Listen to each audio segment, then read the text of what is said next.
നമ്മുടെ ഡ്രോസോഫില്ല അഥവാ ഫ്രൂട്ട് ഫ്ലൈൻ്റെ വേറെ കുറച്ച് പ്രത്യേകതകൾ പറയുകയാണെന്നുണ്ടെങ്കിൽ, ഡ്രോസോഫില്ലയിൽ ഫ്രൂട്ട് ഫ്ലൈ നമ്മൾ പഴയ ഈച്ച എന്ന് പറയുന്നത് അതിൻ്റെ ഫീമെയിൽ എപ്പോഴും നമ്മൾ പറഞ്ഞു sexual dimorphism, male and female sexes clear ആയിട്ട് നമുക്ക് മനസ്സിലാവുന്നു.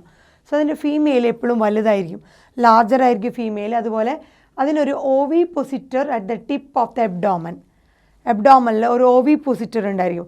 ഒരു ട്യൂബുലാർ ഓർഗനാണ് ഓവിപോസിറ്റർ. ഫീമെയിലിൽ കാണുന്ന ഒരു ട്യൂബുലാർ ഓർഗനാണ്, എഗ്ഗ് ഡെപ്പോസിറ്റ് ചെയ്യാനുള്ള ഒരു ഓർഗനാണ് ഓവിപോസിറ്റർ. സോ ഫീമെയിലിൽ എബ്ഡോമനിലായിട്ട് ടിപ്പ് ഓഫ് ദ എബ്ഡോമനിൽ എന്തുണ്ടായിരിക്കും, ഒരു ഓവിപോസിറ്റർ ഉണ്ടായിരിക്കും. അതുപോലെ ഫീമെയിലിൻ്റെ സൈസും വലുതായിരിക്കും. അതാണ് ഡ്രോസോഫില്ലയുടെ പ്രത്യേകത. നമ്മൾ പറഞ്ഞു മെയിലും ഫീമെയിലും തിരിച്ചറിയുന്നത് ഫീമെയിൽ വലുതായിരിക്കും, അതുപോലെ അതിൻ്റെ എബ്ഡോമൻ്റെ ആ ടിപ്പിൽ ഒരു ഓവിപോസിറ്റർ, എഗ്ഗ് ഡെപ്പോസിറ്റ് ചെയ്യാനുള്ള ഒരു ഓവിപോസിറ്ററായിട്ടുള്ള ഒരു ഓർഗനും ഫീമെയിൽ ഉണ്ടായിരിക്കും. രണ്ടാമത്തത്, നമ്മുടെ ഡ്രോസോഫില്ലയ്ക്ക് 4 പെയർ ഓഫ് ക്രോമസോമാണുള്ളത്. 2 and 8, 4 പെയേഴ്സ് ഓഫ് ക്രോമസോമാണ് ഉണ്ടായിരിക്കുക. ആ 4 പെയേഴ്സിൽ 3 പെയേഴ്സ് ഓട്ടോസോംസ് ആണ്. ഓട്ടോസോംസ് എന്ന് പറഞ്ഞാൽ നോർമൽ ക്രോമസോം. 3 പെയേഴ്സ് ഓഫ് ഓട്ടോസോംസും 1 പെയർ ഓഫ് സെക്സ് ക്രോമസോം. ഒരു പെയർ ഓഫ് സെക്സ് ക്രോമസോമും 3 പെയർ ഓട്ടോസോംസും ആണുള്ളത്. അതിൽ ഒരു പെയർ ഓഫ് സെക്സ് ക്രോമസോമിലുള്ളത് എക്സും വൈയും ക്രോമസോം. ആ ഒരു പെയർ എന്നുള്ളത് എക്സും വൈയും ക്രോമസോംസും ആണ്, സെക്സ് ക്രോമസോം എന്ന് പറയുന്നത്. സോ ഫീമെയിലിൽ കാണുന്നത്, ഡ്രോസോഫില്ലയുടെ ഫീമെയിലിൽ XX എന്ന് പറഞ്ഞ ക്രോമസോം കണ്ടീഷനാണ്. ഒരേപോലെയുള്ളതുകൊണ്ട് ഹോമോഗ്യാമറ്റിക് എന്ന് പറയുന്നു. മെയിലാണെങ്കിൽ XY, നമ്മുടെ ഹ്യൂമൻ ബീങ്ങിൻ്റെ പോലെ തന്നെ XY ക്രോമസോം കണ്ടീഷനാണ്. രണ്ടെണ്ണം ഡിഫറൻ്റ് ആയിട്ട് കാണുന്നത് ഹെട്രോ ഗാമറ്റിക് ആണ്. So homogametic and hetero, XX and XY, female and male. അതുപോലെ വേറൊരു പ്രത്യേകത, നമ്മുടെ ഡ്രോസോഫില്ലയുടെ സലൈവറി ഗ്ലാൻഡ്. ഡ്രോസോഫില്ലയുടെ സലൈവറി ഗ്ലാൻഡിൽ ലാർജ് സൈസായിട്ട്, ഭയങ്കര ജയൻ്റായിട്ട് വലിയ സൈസുള്ള ക്രോമസോമുകളുണ്ട്. അതിൻ്റെ പേരാണ് പോളിറ്റീൻ ക്രോമസോം.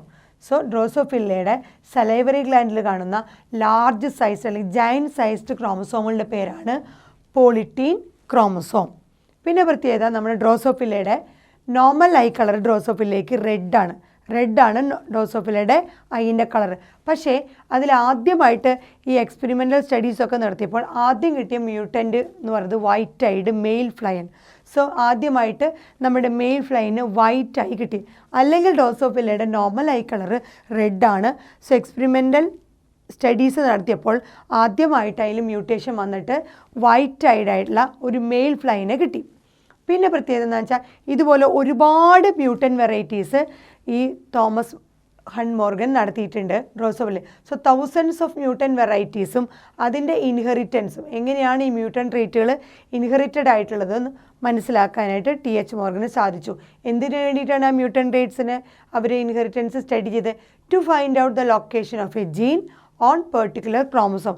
ഒരു ക്രോമസോമിൽ എവിടെയാണ് ആ പെർട്ടിക്കുലർ ജീനിൻ്റെ ലൊക്കേഷൻ എന്ന് മനസ്സിലാക്കാൻ സാധിച്ചു. സോ ക്രോമസോമുകളിലാണ് ജീനിൻ്റെ ലൊക്കേഷൻ.